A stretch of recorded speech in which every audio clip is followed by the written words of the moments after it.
What's going on, guys? Jeremy here with Accudraft, and today what we're going to be doing is talking about probably some of the most cost-effective and simplest maintenance that you can do by yourself on probably one of the biggest investments that you're going to have in your shop. And of course, that's going to be the filters on your booth. Now, not keeping up with the filter changes, guys, it leads to a whole lot of different issues, whether you're going to have pressure issues, and we've all seen the doors blow open. You know, some of the things that happen. If you don't change out your filters, a lot of times it can wind up overrunning your motors. It's going to cause premature wear on them. It's going to cake up your exhaust fans, your swirl cages and stuff. I've seen it, I've dealt with it, I've had to fix it. I'm here to show you just basically how to change out the filters, what all's going to be needed, and just basically a little bit about what our setups are here at Accudraft. All right, guys, now what we're starting with here is going to be just our pre-filters. Of course, the air is going to be coming in through the main stack, and it's going to get your pre-filtration right here before it goes into the booth, into the main part of the cabin through your ceiling filters. Now, again, this is something I have seen personally, so I've got to put it out there.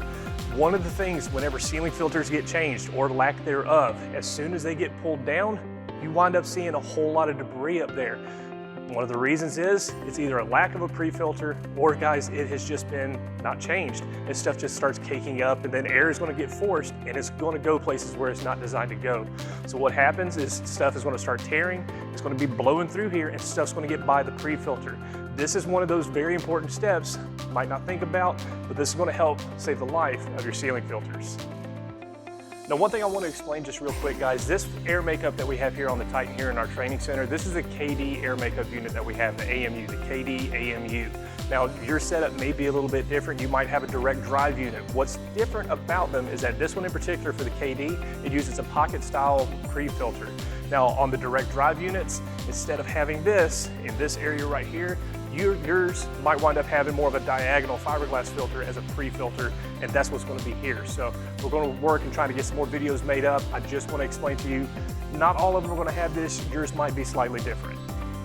Now, guys, on the Accudraft, this is probably the second most sensitive filters that you need to change. Now, we all know about the floor filters. We're used to those.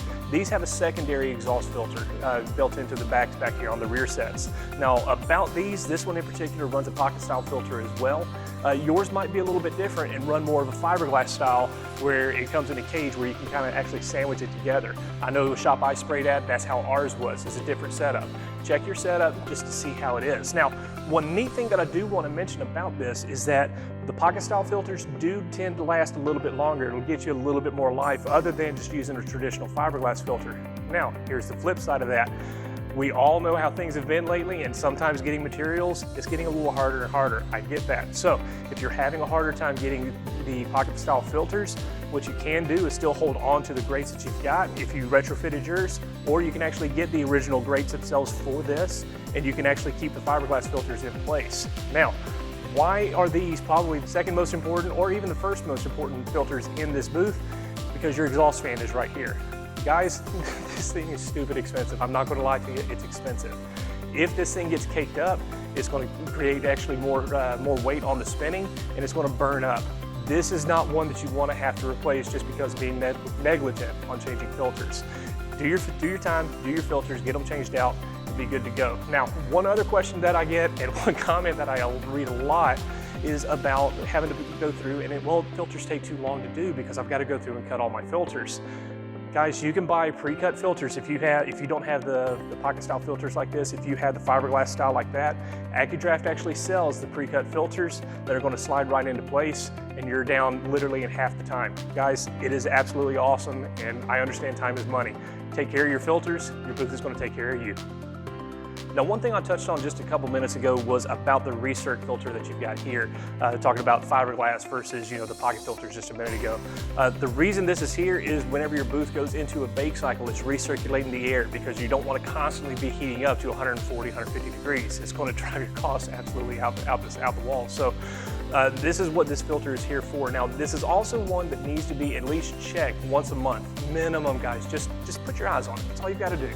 This is going to have relatively clean air coming through it because it's still going to be coming through the air that's going to be going through the cycle itself for the booth and through the main cabin as it's, of course, being recirculated. So it still can pick up some debris, guys. If it's picking it up from the pit or maybe just something gets by, you're still moving air. Stuff still can get stirred up and stuff's going to move, guys. It's what happens. So just at least put your eyes on this. Just make sure that your recirc filter is still fine. If it needs to be changed, just change it while you're here. You've already got everything else out, you're already doing it. Just take care of it, guys. It's one of those little things we do a little bit different, and it really has, it's made a difference for the products that we have, guys. So put your eyes on it, check it out.